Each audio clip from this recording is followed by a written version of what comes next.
quatro amigos chegaram àquela pequena cidade encravada nas montanhas dos Apalaches, com o sol já quase se pondo. O ar fresco trazia o cheiro úmido da floresta, e as árvores altas pareciam guardar segredos antigos. Rafa, Tainá, Beto e Lucas estacionaram o carro diante do único posto de gasolina da região. Um lugar simples, quase esquecido pelo tempo. Enquanto abasteciam, um homem velho, de pele enrugada e olhar penetrante, se aproximou. Vestia um chapéu surrado e falava pausadamente, como se cada palavra tivesse peso de aviso. Se forem se aventurar na trilha que passa ali no fim da estrada, cuidado, disse ele, apontando para um caminho estreito que desaparecia entre as árvores. É uma trilha que ninguém termina. Os quatro trocaram olhares desconfiados, mas Rafa riu, dando de ombros. Lendas de montanha. Já ouvimos tantas por aí. O velho insistiu, baixando a voz. Dizem que um homem sem rosto ronda por lá. Convida os curiosos a ver a vista do topo do mundo. Quem aceita, não volta. Tainá sentiu um arrepio, mas tentou disfarçar. É só uma história para assustar turista, né? Lucas deu um passo para o lado, observando o céu que já se tingia de laranja. Vamos logo, ainda dá para fazer a trilha antes de escurecer. O homem mais velho ficou em silêncio, fixando-os com um olhar cansado, cheio de advertência. Cuidado com o que procuram, porque nem tudo que parece um convite é benigno. Sem esperar mais, os amigos subiram no carro, rindo nervosamente. Aquele posto isolado, a voz do velho e sua história pareceram se dissolver no ar frio da montanha. A estrada diante deles os chamava, prometendo aventura e talvez algo mais. O motor ronronou e eles seguiram rumo à trilha perdida. O carro parou no início da trilha, onde a estrada de terra desaparecia entre árvores grossas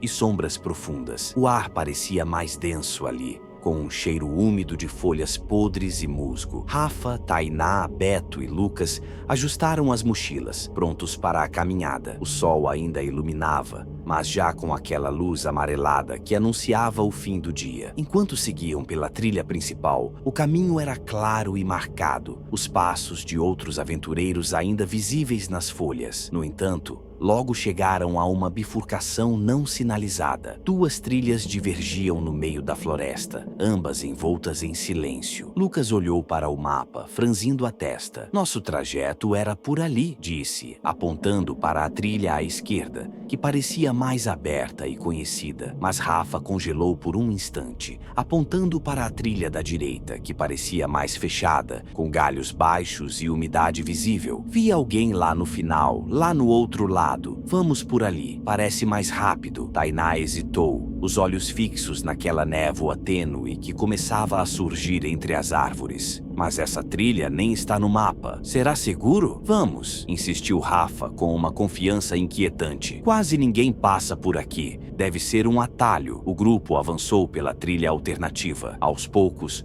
os sons da floresta mudaram. O canto dos pássaros sumiu, dando lugar a ruídos difíceis de identificar. Um sussurro de vento que parecia carregar vozes distantes. O chão ficou lamacento e uma névoa espessa começou a se espalhar, envolvendo-os como um manto frio. Tainá sentiu a pele arrepiar. Está ficando estranho. Beto tentou rir, mas a risada morreu na garganta. Talvez só seja o frio, mas ninguém respondeu. Cada passo adiante parecia mais pesado, como se a floresta estivesse viva, observando-os. E, entre a névoa, algo começou a se mover. A névoa se adensava enquanto eles avançavam pela trilha estreita. O silêncio era absoluto, interrompido apenas pelo som dos próprios passos afundando na lama. De repente, entre as árvores, surgiu uma figura alta, imóvel, como se fosse parte da floresta. Ela se destacava pelo contraste. Um homem, mas sem rosto. O lugar onde deveriam estar os olhos, o nariz e a boca era uma superfície lisa, quase brilhante, como uma máscara de porcelana perfeitamente lisa, sem feições. Rafa foi o primeiro a notar. Vocês estão vendo isso? A voz saiu trêmula, mas cheia de uma estranha fascinação. O homem sem rosto ergueu a mão lentamente, como um convite silencioso. O gesto não tinha malícia, mas era estranho demais para ser ignorado. Um magnetismo invisível parecia puxar Rafa, que deu um passo à frente, hipnotizado. Vamos ver a vista do topo do mundo, murmurou, como se a voz não fosse dele. Tainá tentou chamar Rafa, mas suas palavras se perderam no ar espesso. Beto segurou o braço de Rafa, tentando puxá-lo para trás, mas ele escapou com uma força que não parecia sua. Ele quer que a gente siga, disse Rafa com olhos vidrados. Sem dizer uma palavra, a criatura começou a se mover lentamente pela mata, cada passo calculado, silencioso. O grupo, contra a própria vontade,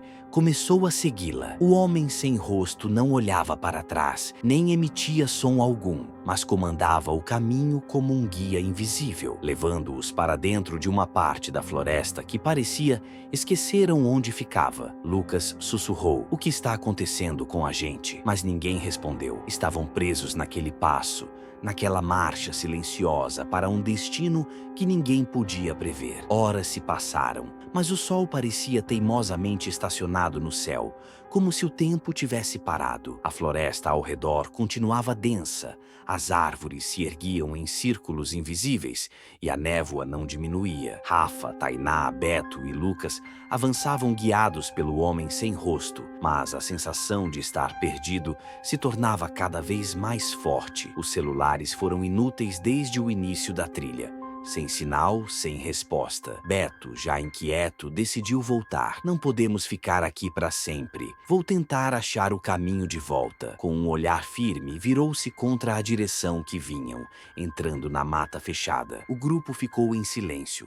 Mas poucos minutos depois, um grito abafado e distante cortou o ar. Tainá engoliu em seco. "Beto?" Nenhuma resposta. O medo começou a tomar conta. Lucas apertou o braço de Tainá. Ele desapareceu, mas o pior estava por vir. Sussurros começaram a ecoar entre as árvores, tênues vozes que chamavam nomes. Tainá sentiu seu próprio nome flutuar no ar, como um convite assustador. Rafa, que até então parecia calmo, começou a murmurar palavras incompreensíveis. "Estamos quase lá", ele disse como hipnotizado, os olhos vidrados na névoa. A floresta parecia girar, as árvores se moviam em círculos, o chão não mais firme sob os pés. Era como se estivessem presos num labirinto vivo, uma armadilha invisível que nunca os deixaria escapar. O homem sem rosto seguia à frente, imutável, guiando-os para um lugar que ninguém jamais viu e de onde ninguém jamais voltou. O chão estava coberto por folhas molhadas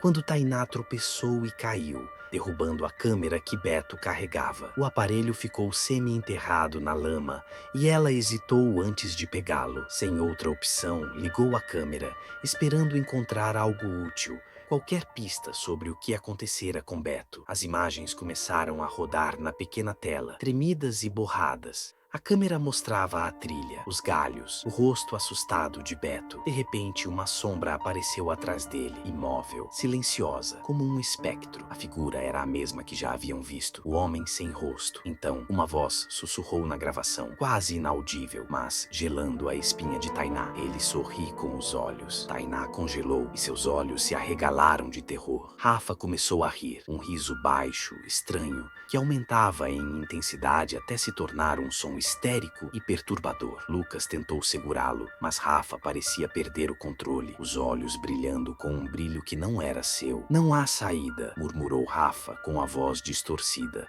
enquanto a trilha desaparecia ao redor deles, engolida pela névoa e pelas sombras. Tainá e Lucas correram, mas não havia mais trilha, nenhuma referência, apenas o vazio da floresta que girava, fechando-se sobre eles, como uma prisão invisível. O homem sem rosto os observava, imóvel e impassível. Seu rosto liso não mostrava expressão, mas havia algo aterrador naquele silêncio, o sorriso que ele carregava nos olhos. Desesperado, Lucas puxou a câmera do bolso e começou a gravar freneticamente, enquanto corria pela floresta que parecia se fechar cada vez mais. O breu caía rápido e os galhos rasgavam sua camisa, enquanto ele tentava fugir daquela presença opressora que sentia cada vez mais perto. A câmera tremia nas suas mãos, capturando apenas sombras e formas distorcidas. De repente, ele tropeçou e caiu no chão úmido, a lente ainda rodando enquanto Lucas se virava para trás, ofegante.